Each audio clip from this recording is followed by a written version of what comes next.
Okay, here's the thing. Why Ducati? Why did I want to buy a Ducati? My brother-in-law has had a number of Ducatis, and my first motorcycle riding experience out in the open road really was on one of his big Ducatis. I think it was a black and gold 900 SS, and I remember that bike very well. And then he's had a bundle of other Ducatis over the years: 750 Supersports, 750 GTs, and a bundle of other ones. He's still got 3 Ducatis at the moment, including a 900 Dharma SD. But as a new bike rider, obviously I can't ride bikes that big. The system doesn't allow you to do so as a P plater or even as an L plater. So I always thought that one day I would get a Ducati. There's just something about them. They're special. They're very unique sort of bikes. It's hard to put it really into words. It's not necessarily something tangible. It's a feeling that you get. There's something special about it when you get on that bike. You saddle with the tank and you fire it up, and you hear the exhaust rumble, the chains, that V-twin with the Desmo heads. And even though this is only a 620 Monster, it still has something really special.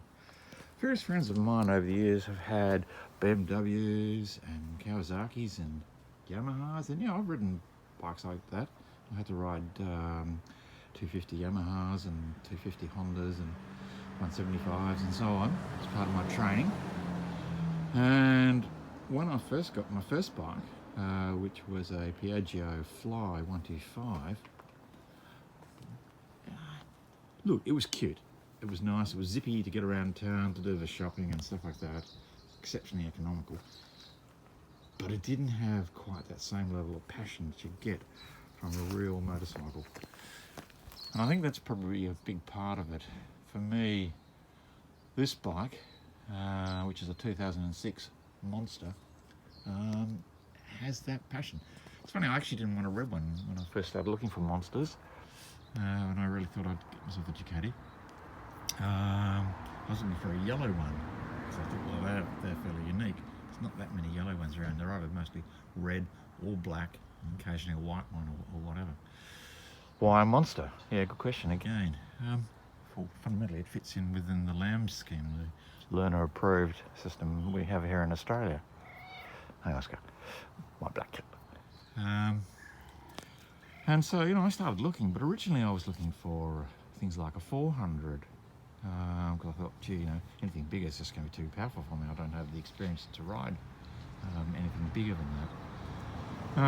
But I started reading stuff online and talking to a few people, and the same sort of thing came through. 400 you're going to outgrow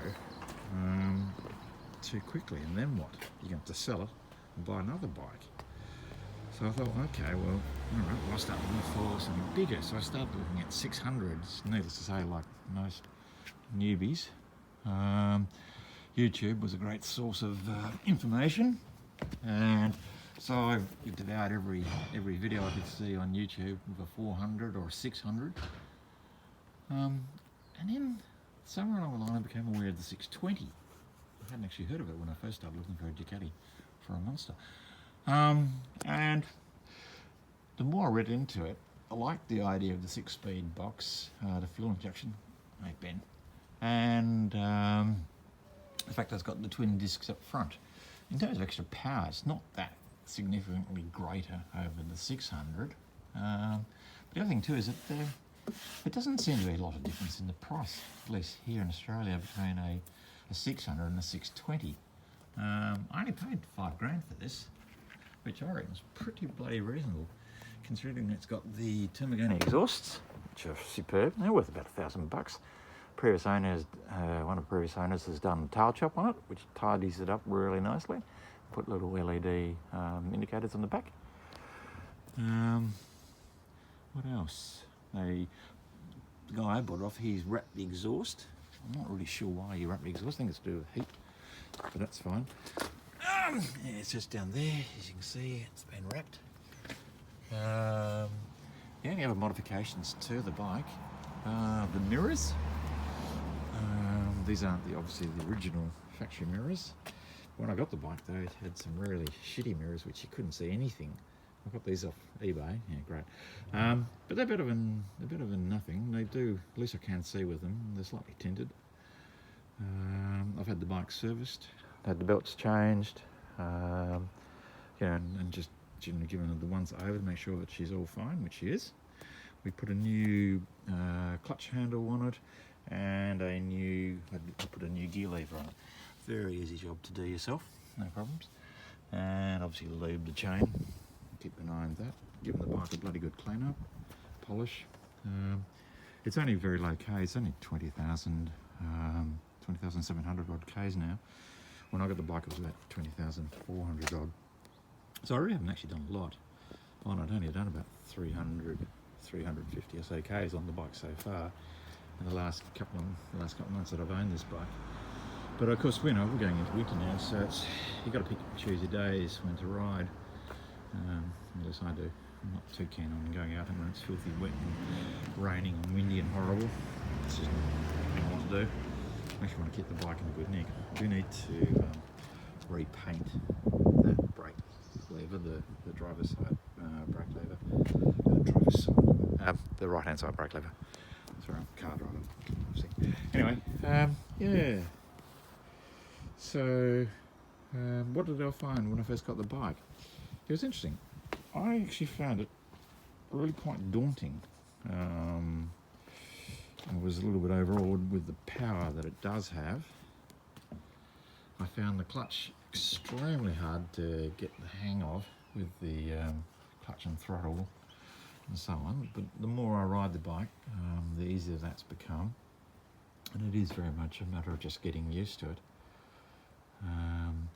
And most of my riding has actually been around the city, around the suburbs, going to the shops and stuff like that.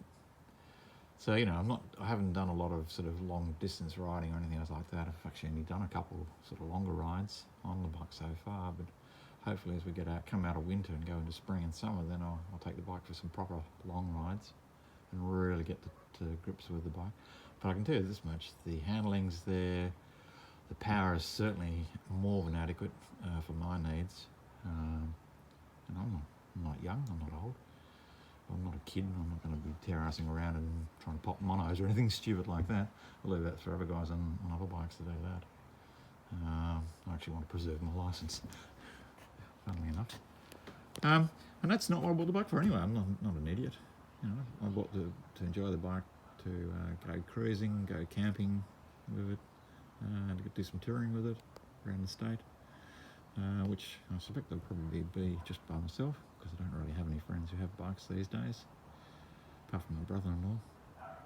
And yeah, but you know, as I say, the more I learn to ride this bike, the more I'm really coming in tune with it, and the more I respect it. It is certainly a bike that you have to respect. You just can't just dump the clutch and go. It doesn't work that way. It'll either stall or leap off down the road, both of which can be frustrating and scare the crap out of you. But yeah, this is a really sweet bike. Oscar thinks so too. Well, maybe he doesn't, but anyway.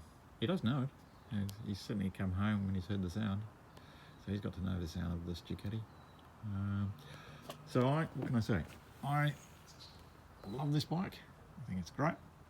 I can certainly recommend a Ducati Monster to those who are either experienced riders, from my point of view, or certainly for newer riders. It's a good entry performance sports naked bike. It's not a cruiser like a Harley Ferguson, thank God, and it's not a BMW or anything else like that. What's it like to live with in terms of running costs? We'll find out. I don't really know at this stage beyond the first service and everything else I have to do to it. But I'm used to dealing with costs like that because I've had Alphas and Fiats all my life, and now I've got a BMW to drive. So I know what expensive cars can be like. So I kind of expect that it won't be cheap. when it needs major service items. But then again, it's a Ducati. It's not a bit of Jap scrap. So what do you expect? It's class, it's sophistication, and it oozes character. And it sure turns heads. Anyway, that's what I thought of my Ducati. I wonder what other people think of it, what they think of their bikes. Anyway, cheers. Bye guys.